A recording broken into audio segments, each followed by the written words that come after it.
furent arrivés au lieu que Dieu lui avait dit, Abraham y éleva un autel et rangea le bois. Il lia son fils Isaac et le mit sur l'autel par-dessus le bois. Puis Abraham étendit la main et prit le couteau pour égorger son fils. Alors l'ange de l'Éternel appela les cieux et dit, Abraham, Abraham. Et il répondit, me voici. L'ange dit, n'avance pas ta main sur l'enfant et ne lui fais rien, car je sais maintenant que tu crains Dieu et que tu ne m'as pas refusé ton fils, ton unique. Abraham leva les yeux et vit derrière lui un bélier retenu dans un buisson par les cornes. Et Abraham alla prendre le bélier et l'offrit dans l'holocauste à la place de son fils. Abraham donna à ce lieu le nom de Jéhovah Jireh. C'est pourquoi l'on dit aujourd'hui, à la montagne de l'Éternel, il sera pourvu. L'ange de l'Éternel appela une seconde fois Abraham des cieux et dit, je le jure par moi-même, parole de l'Éternel, parce que tu as fait cela et que tu n'as pas refusé ton fils, ton unique, je te bénirai et je multiplierai ta postérité comme les étoiles du ciel et comme le sable qui est sur le bord de la mer. Et ta postérité possédera la porte de ses ennemis. Amen. Que Dieu ajoute de bénédiction à la lecture de sa parole. Nous allons prier le Seigneur. Notre Père Céleste, Dieu Tout-Puissant, toi le Seigneur Jésus-Christ. Ce matin, Seigneur Jésus, nous sommes rassemblés, ô Dieu, Père bien-aimé, encore à ce lieu, Père bien-aimé, pour t'adorer, pour t'exalter, Seigneur Jésus-Christ, ô Dieu. Viens, ô Dieu Tout-Puissant, parce que nous avons besoin de toi. Tu as dit que lorsque nous serons rassemblés, 2 ou 3 en ton nom, tu seras au milieu de nous.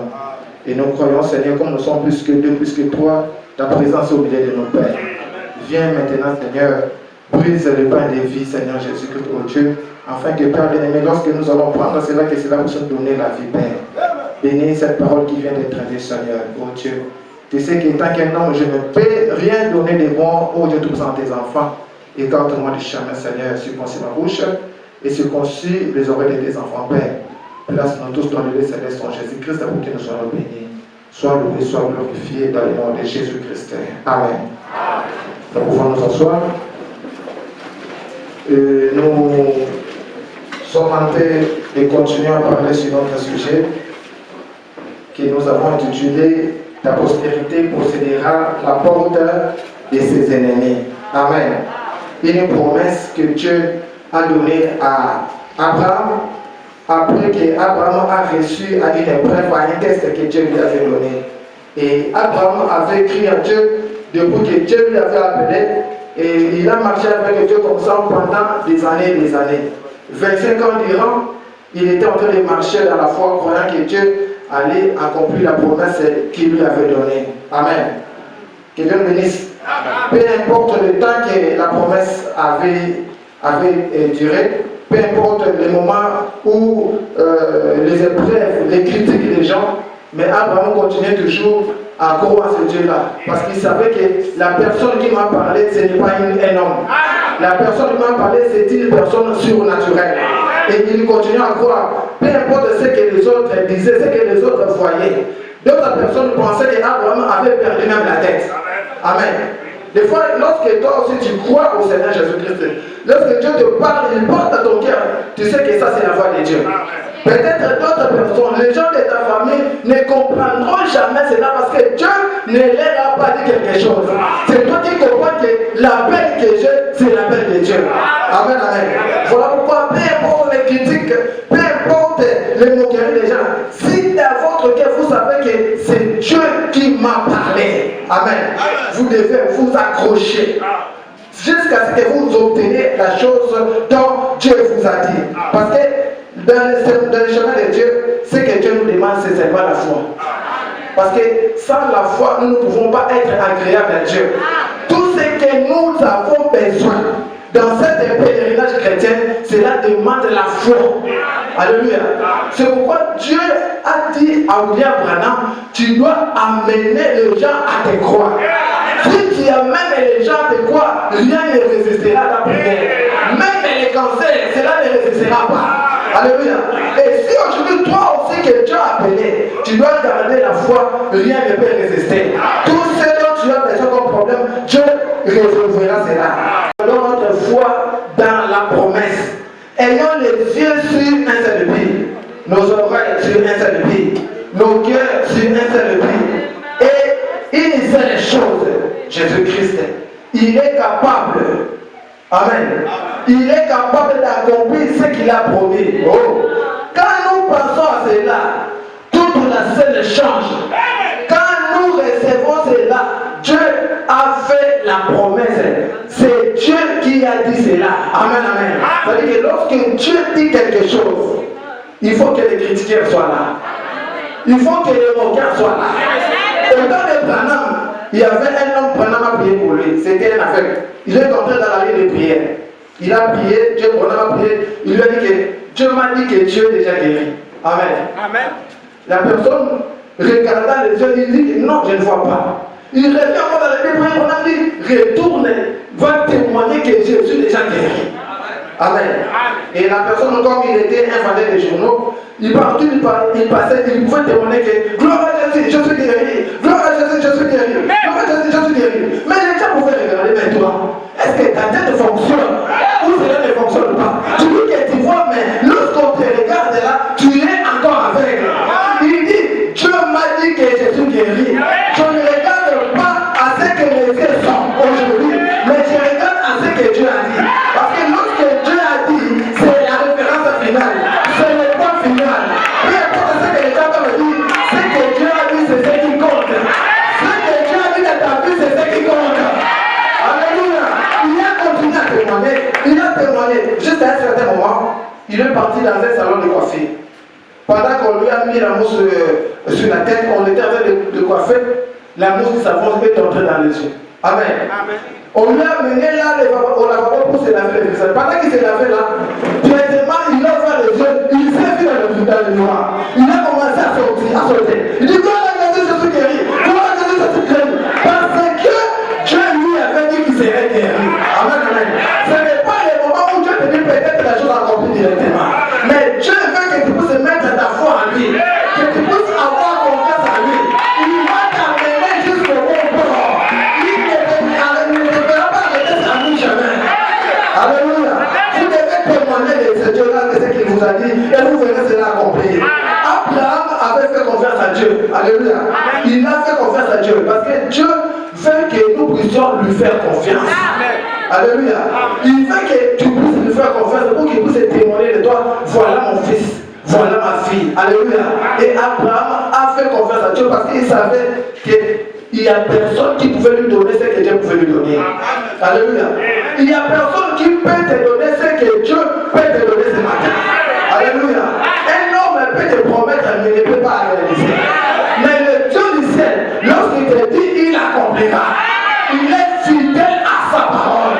Il n'y a personne à qui tu peux faire confiance plus que Dieu. Parce que le Dieu que nous adorons, alléluia, il est plus que toute personne de la vie. Tu vas dire non, c'est celui qui a commis les faux, c'est lui qui va aller en prison, c'est son problème. Parce que Jésus a dit, il n'écoute pas, il doit aller là-bas. Alléluia. Mais le Dieu du ciel, il a pris ta place. Quel amour nous vivons. Quel amour. Il a pris ta place. Il a dit, à cause de mon fils, moi-même je donne ma vie. Voilà pourquoi tu dois lui faire confiance. Le Dieu du ciel agit sur base de confiance.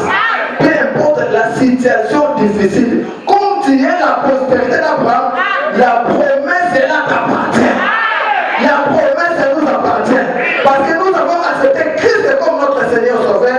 La promesse de posséder la porte de l'ennemi nous appartient.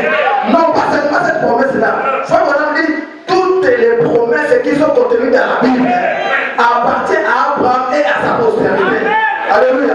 Si seulement tu peux confesser cela, tu verras cela devenir une réalité. Amen, amen. Et pendant la semaine, nous avons vu quelques postérités d'Abraham, postérité naturelle. On a vu les 3 Hébreux, comment est-ce qu'ils croyaient que cette promesse-là était le leur. Amen. Et ils ont mis la foi à la promesse de Dieu. Ils ont fait confiance à Dieu et ils ont possédé la porte de la fournaise ardente.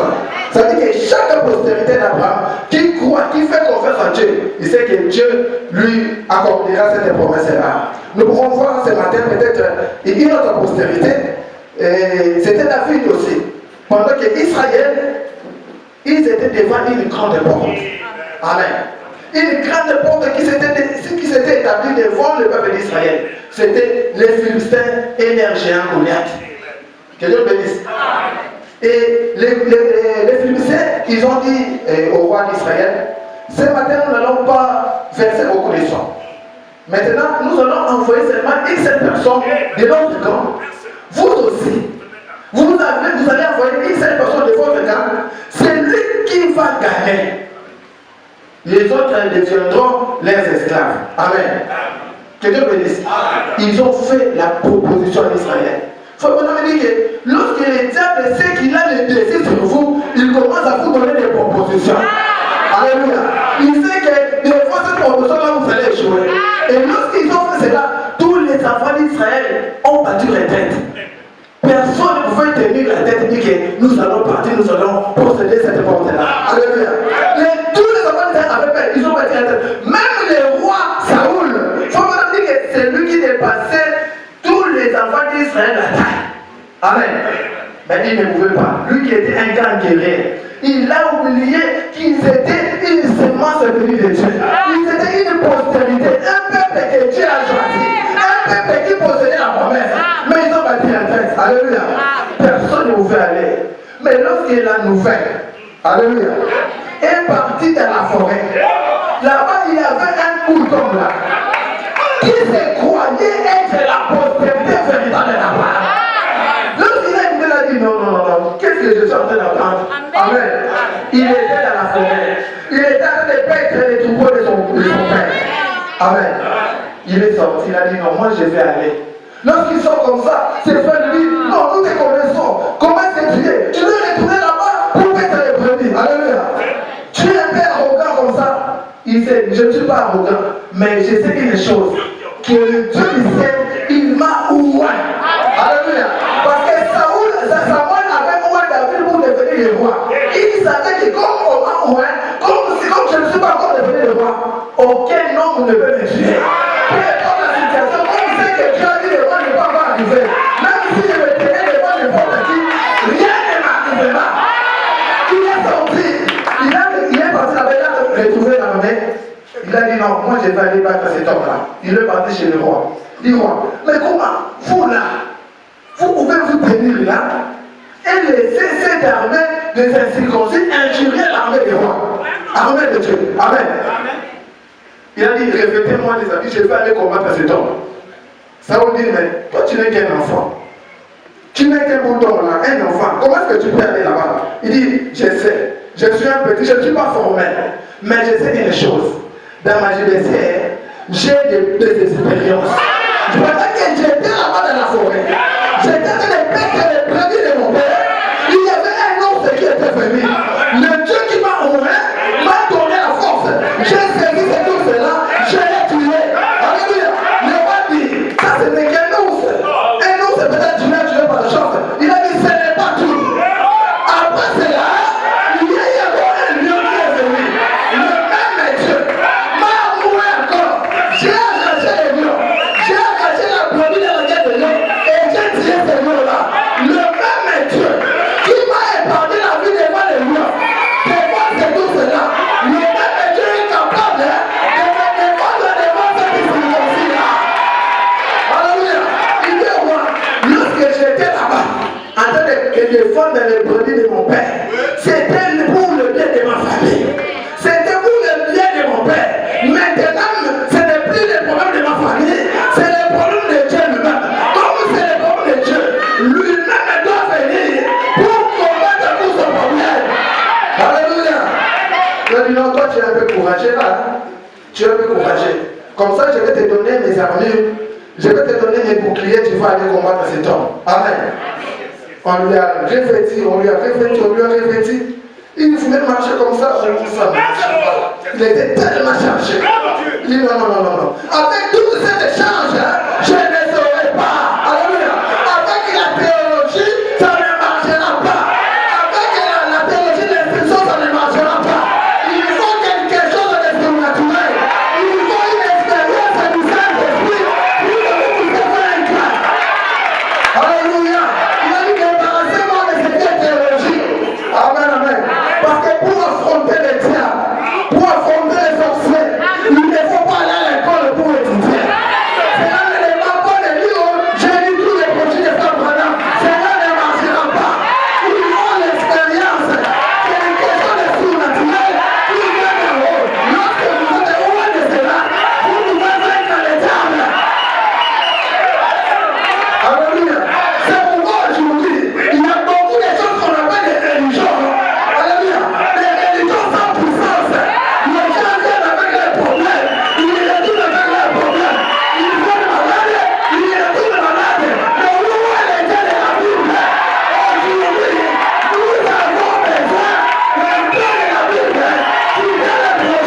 Il a pris un bâton. Alléluia. Il s'est présenté devant le Goliath. Goliath regarde. Il a dit ça, ce sont les apprentis. Est-ce que je suis un chien pour que vous puissiez m'envoyer un enfant avec le bâton? Alléluia. David lui dit, tu viens contre moi avec des lances et des javelins. Mais moi, je viens contre toi au nom de l'Éternel. Oui, ce soir même, les oiseaux du ciel mangeront ta chair. Alléluia. Lorsque Goliath a pris ces forces-là, il a voulu venir vers David. Amen. David, il prend la lance. Il commence à balancer. Il balance. Lorsqu'il jette, amen. Frère Branham dit, la façon où Goliath s'était habillé, il avait des boucliers, il avait des casques, il n'y avait pas un endroit où la pierre là pouvait l'atteindre. Mais le même Dieu que David servait est entré dans la pierre. Il a commencé à diriger la pierre. Il a commencé à diriger la pierre. Jusqu'à ce que c'est là où il a bougé les sols au début. Jusqu'à il était tombé. Il a été tombé avec les 5 pierres que David avait. Frère Branham dit, les 5 pierres là, c'est le nom de Jésus-Christ. Ce matin, vous pouvez prendre les 5 pierres qui est le nom de Jésus. Vous allez faire les gens de n'importe où. N'importe quoi avec le nom du Seigneur, le diable sera vaincu. Le fou dit, toi prédicateur hypocrite, je veux aujourd'hui te taper, te terrasser là. Je vais te rosser. Pendant qu'il est en train, même les théâtres ont fui. Que Dieu bénisse. Parce que cette personne-là, il avait déjà l'histoire, il avait déjà tabassé beaucoup de prédicateurs. Que Dieu bénisse. Soit maintenant on regarde tellement dit, ah, aujourd'hui c'est fini pour moi. Alors qu'il dans l'église, il y avait des gens liés par des démons de maladies, des estropiés, des aveugles, tout ça. Ils attendaient qu'il faut qu'on ait un peu pour eux. Que Dieu bénisse. Maintenant, la personne là entre. Il dit aujourd'hui là, toi Branham, je vais te terrasser. Il arrive à lui, quelque chose entre Branham. Branham lui dit, je vais te montrer des fois que toi aussi tu vas être terrassé. Il a travaillé son point là. Son Branham dit, dans mon nom de Jésus-Christ. La personne qui était costaud là, il s'approchait. Là, c'est pas Branham a cité le nom de Jésus. Il était tombé par terre. Il était commencé à rouler. Pendant qu'il était vaincu, les gens qui étaient dans l'église, alléluia, les démons qui étaient dans l'église, les estropiés, la cécité, a commencé à fouiller. Les gens étaient guéris pour le temps qu'on puisse prier pour eux. Les démons qui étaient dans la salle, ils ont vu derrière le maître qu'ils ont envoyé a été vaincu. Eux-mêmes ont commencé à fouiller les gens. Les gens étaient guéris. Alléluia. Que Dieu me dise, ce Dieu-là ne change pas. Il est le même hier, aujourd'hui, pour toujours. Si tu es la seconde d'Abraham, la promesse elle est pour toi. Je ne te raconte pas un historique. Je ne suis pas ici pour te raconter des histoires. Alléluia. Si tu as la foi, tu feras la chose de venir une réalité dans ta vie. Le Dieu à qui tu as cru, c'est un véritable Dieu. Alléluia. Devant qui le magicien s'incline, le Dieu d'Israël. Alléluia. Autrefois, même la statue de Dagon avait fléchi. On a pris l'arche de Dieu. On a mis dans la maison de Dagon. Alléluia. Le lendemain, les gens sont venus, ils ont trouvé la statue de Dagon a fléchi devant l'arche de Dieu. Ils ont pris cette arche. Cette statue-là regarde la place. Le lendemain, ils trouvent la statue fléchie. Il est le même Dieu. Alléluia. Tous les démons fléchissent. Les sorciers fléchissent devant lui. Les nanas fléchissent devant lui. Alléluia. S'il y a un démon qui t'a lié, aujourd'hui qu'il fléchisse au nom de Jésus-Christ. Que Dieu bénisse. Nous avons parlé des postérités d'Abraham. Frère Branham dit, là ce sont les postérités, c'était des postérités naturelles. Hein? C'était des postérités naturelles là-bas. Mais lorsqu'ils sont venus, ils ont vaincu les lions. Ils ont vaincu la fournaise. Ils ont vaincu la fausse au lion. Il y a certains qui ont tué même les lions. Mais il y avait une grande porte. Alléluia. Qui était infranchissable. C'était la porte de la mort.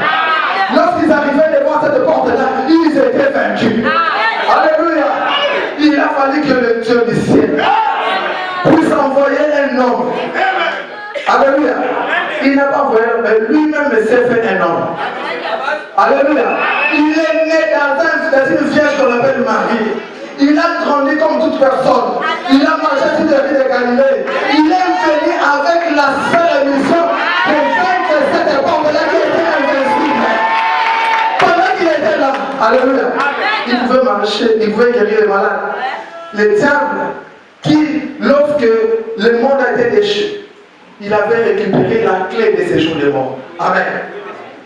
Tous les prophètes que Dieu a envoyés, lorsqu'ils mouraient, ils partaient dans les séjours des morts. Parce que c'est lui qui a gardé la clé. Amen. Mais ces jours-là, lorsque Jésus est venu, les enfants d'Israël savaient qu'il y aura un Messie qui viendra pour nous libérer de la mort, qui viendra nous sauver de la prise du diable. Lorsque le Messie est venu, ils pensaient que peut-être c'est lui-là. Mais le diable ne connaissait pas. Il pensait que Jésus était un homme normal comme les autres. Il pensait que Jésus était un prophète comme les autres. Pendant que les autres étaient dans les séjours de mort, il regardait au travers, peut-être de la fenêtre. Alléluia. Voyant Jésus, il dit, Seigneur, peut-être c'est lui. Les gars ne le savaient pas. Mais il avait une mission à accomplir. Alléluia. Et lorsqu'il est venu, les diables aussi, par manque de connaissances, il a inspiré les gens de ce temps-là, les pharisiens, les hommes des églises, ils ont pris Jésus, ils l'ont amené à la croix. Amen. Que Dieu le dise. Et les diables se moquaient même des gens qui étaient dans les séjours de mort. Ils se moquaient d'Abraham, ils se moquaient des trois hébreux, ils se moquaient de Daniel, ils se moquaient de ces prophètes-là. Alléluia. Regardez la personne à qui vous avez compté. Maintenant, il est à la croix. Alléluia. Maintenant, je prends mon aiguillon, tellement je vais lui piquer, je vais lui amener dans les séjours de mort. Alléluia. Je veux me dire qu'à ce moment-là, le diable a pris son aiguillon de la mort. Cette même aiguillon qu'il a utilisé pour tuer tous les prophètes. Amen. Il a pris cela, il a commencé à bourdonner tout autour de Jésus. Comme un abeille avec son aiguillon. Lorsqu'il est venu, il a piqué Jésus son aiguillon. Il a retiré. Cet aiguillon est resté dans le corps de Jésus. Il a retiré comme ça, il avait perdu son aiguillon. Alléluia. Pendant qu'il était là d'Israël, il voit ce Jésus-là aller dans les séjours de mort. Alléluia. Il se fait à la porte et dit, je viens réclamer le mien. Donne-moi la clé des séjours de mort. Alléluia. Pendant ce temps, il était le premier frère à Jésus. Il lui a donné les lunes de Pâques. Il est tombé par terre, il a pris la clé. Alléluia. Pendant qu'il ouvrait là, alléluia. Après, vous regardez par la fenêtre. Il dit, Sarah, viens voir. Viens voir Sarah, la personne qui nous appelle à manger ces jours-là. Elohim, c'est pas lui qui est venu nous délivrer. Sarah regarde comme ça. Il dit, c'est lui, je le connais. Alléluia. Connais lorsque les gens regardent. Il dit, oh, c'est celui-là. Je le connais. C'est la pierre qui s'est détachée de la montagne. Alléluia. Lorsque les gens regardent, alléluia. Mais jamais on regarde cette personne-là. C'est la personne, le fils de l'homme, qui était venu nous séduire par la promesse d'Adam. C'est lui, Jésus. Il a ouvert les esprits dans la moitié de son chemin. Il a pris tous ces gens-là. Alléluia. C'est pourquoi la Bible dit, lorsqu'il mourut à la croix, alléluia, les rochers se fendirent. Il y a eu un grand tremblement de terre. Tous les morts qui étaient là, les sépulcres s'étaient ouverts. Les gens sont fendus. Jésus a pris tous ces gens-là. Il est sorti avec eux. Ils ont marché sur la rue de Galilée. Alléluia. Il a pris ces gens-là. Il a dit, je dois d'abord partir les laisser dans la sixième dimension. Alléluia. Je dois d'abord partir les laisser là-bas. Pendant qu'il montait là, même les gens de Michel étaient ici. Ils ne savaient absolument rien. La voix a retenti. Porte éternelle. Et les deux pour les autres. Et le roi des gloires quand se sont entrés. Les anges, ils se sont de l'adorer, ils nous font le juge. Ils ont posé la question. Qui est ce roi des gloires? La réponse, les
victoire sur le séjour de mort. Nous avons la victoire sur tout. Jésus nous a libérés. Alléluia. Je lis un peu dans posséder la porte de l'ennemi. Au paragraphe 59 ou 58 à 62.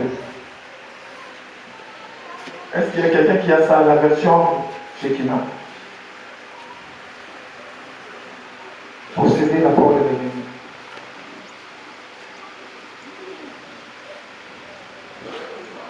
Quelqu'un a trouvé?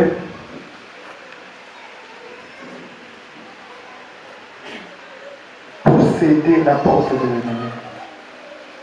Quelqu'un me lise? Amen. Ok, je suis là. Au paragraphe 58 à 62. Et écoutez ce que Frère Branham dit. Il dit ceci.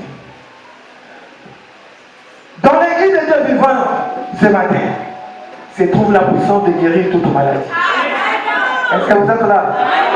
Dans l'église de Dieu vivant ce matin se trouve la puissance de guérir toute maladie. Dans l'église de Dieu vivant se trouve la puissance de vaincre toute tentation. Entre le maître de l'église de Dieu vivant ce matin se trouve la puissance de changer le péché et de le rejeter et de recevoir le baptême du Saint-Esprit. Dans l'église de Jésus-Christ, tout ce que vous désirez, demandez-les en mon nom et cela vous sera accordé. Encore un peu de temps. Le monde, ceux qui ne sont pas trois points, pas la sémence, mais il s'agit de la sémence qui n'est pas régénérée, ne me verra plus. Mais vous me verrez. Quand je serai avec vous, même en vous, jusqu'à la fin du monde. Quoi? La sémence royale. Vous verrez aussi les œuvres que je fais. Et je confirmerai moi-même que je suis avec vous. Car ces signes accompagneront ceux qui auront cru. Il possédera la semence de son ennemi. Il possédera, sa postérité possédera la porte de son ennemi. Quelle que soit la porte, que ce soit la maladie, les tentations, le péché, quelle que soit la porte, elle est vaincue. Et la semence d'Abraham la possède. N'êtes-vous pas errés ce matin de savoir que tel que nous tenons maintenant, nous sommes plus que vainqueurs. Plus que vainqueurs. Oh, il n'y a pas de quoi combattre. Le combat est terminé. Le coup de sifflet a retenti. Le drapeau a été hissé. Et au milieu de chaque amorcellement du péché, au milieu de chaque chambre de la maladie, il y a la vieille croix rigueur plantée par le sang de Jésus-Christ. Les vainqueurs. La seule chose que nous faisons, c'est croire. C'est regarder et vivre. Je serai avec vous. Je le confirmerai. Les gens viennent dans les derniers jours et disent, eh bien, cela existait autrefois. Mais je serai avec vous. Alléluia. Peu importe ce que les gens peuvent dire. Oh non, il y a la magie. Oh, il y a ceci. Alléluia. Mais nous avons la promesse. Alléluia. Je serai avec vous. Les choses même que je fais ici sur la terre, je serai avec vous. Faisant la même chose. Alors vous saurez. Ils me verront. Mon peuple me verra. La semence d'Abraham me verra. Alléluia. Ils connaîtront. Ils me connaîtront. Les autres m'appelleront Belzéboul. Alléluia. Les autres m'appelleront Belzéboul. Exactement comme on l'avait fait c'est d'autres fois. Mais vous me connaîtrez car je serai avec vous. Vous me verrez. Vous me verrez que vos yeux. Alléluia. Vous me verrez car je serai avec vous jusqu'à la fin du monde. Que Dieu bénisse. Nous avons vu ce Dieu-là faire des grandes choses, même au travers des frères et sœurs dans l'église. Hein? Si je peux me dire, si tu faire des témoignages de ce que Dieu de William Branham a fait dans notre ministère, dans mon ministère, combien de fous il a guéri, peut-être on va passer nous ici. Que Dieu bénisse. Pour dire que ce même Dieu-là Il est votre Dieu, il est que rien. Amen, amen. S'il y a certaines choses que vous devez faire, vous devez croire en lui. Peu importe les découragements, peu importe les choses ne semblent pas marcher. Alléluia. Peu importe la tentation, peu importe les découragements, peu importe qu'est-ce que les gens peuvent dire, soyez ancrés en Jésus. Amen, amen. Il ne vous abandonnera jamais. Il n'avait pas abandonné David. Alléluia. David dit que l'Éternel est mon berger. Je ne manquerai rien. Alléluia. Même si une armée s'est campée contre moi, j'aurai, malgré tout, j'aurai toujours confiance en lui. Alléluia. Que le tombe à gauche, 10 000 à droite, je ne serai jamais atteint. Mais que mes yeux, je verrai la rétribution des méchants. Amen, amen. Tout est vaincu. La maladie a été vaincue. La tentation a été vaincue. Alléluia. Il dit ceci. Au milieu de tous ces avancements du péché, au milieu de chaque chambre de la maladie, il y a une vieille poire rigueur plantée par le sang de Jésus-Christ. Un vainqueur. Et la seule chose que nous devons faire, c'est croire. Amen. Les temps où Daniel voulait voir, il a regardé de l'autre, Dieu lui a dit non, ce n'est pas pour toi. Amen. Parce que Daniel a vu que dans tous les autres temps, Dieu a envoyé des prophètes, mais dans le temps de la fête, lui-même descend. Amen, amen. Alors que nous avons tout, Dieu nous a tout donné. Elle s'ouvrira, peu importe ce que c'est. Avancez-vous là, en tant que semence promise. Et dites, je réclame ceci pour moi. Ceci m'appartient. Parce que Dieu agirait qu'il résisterait Jésus. Et au travers de Jésus-Christ, le vainqueur, je vaincrai cela. Et je viens au nom de ce vainqueur Jésus-Christ. Recule. Quand je passe, amen, il possédera la porte de l'ennemi. Alors tenez-vous là, les épaules bien droites et votre bouclier astiqué, couvert du sang du Seigneur Jésus. L'ennemi reconnaîtra cela. Si vous avez besoin de quelque chose, parlez-lui maintenant. Alors que nous prions. Et vous qui êtes ici ce matin, tandis que vos têtes sont inclinées, si vous avez un besoin, voulez-vous simplement lever la main vers Jésus et le lui exprimer dans le cœur, dans votre cœur, dites Seigneur, tu connais mon besoin. Maintenant, j'ai entendu dire ce matin, et c'est la Bible, il possédera la porte de l'ennemi. Et je viens pour posséder la porte. Peut-être que j'ai un tempérament colérique. Peut-être que j'ai besoin du Saint-Esprit. Que le péché m'a complètement lié. J'ai besoin, mais je viens à la porte maintenant. Je veux m'en emparer ce matin. M'emparer de ma porte. Ainsi, écarte-toi quand je passe. Qui a ce problème-là? Je suis la sémence d'Abraham. Le Seigneur Jésus m'a libéré de tout péché. Il m'a libéré de tout, il m'a donné la victoire. Le prix que le diable est demandé.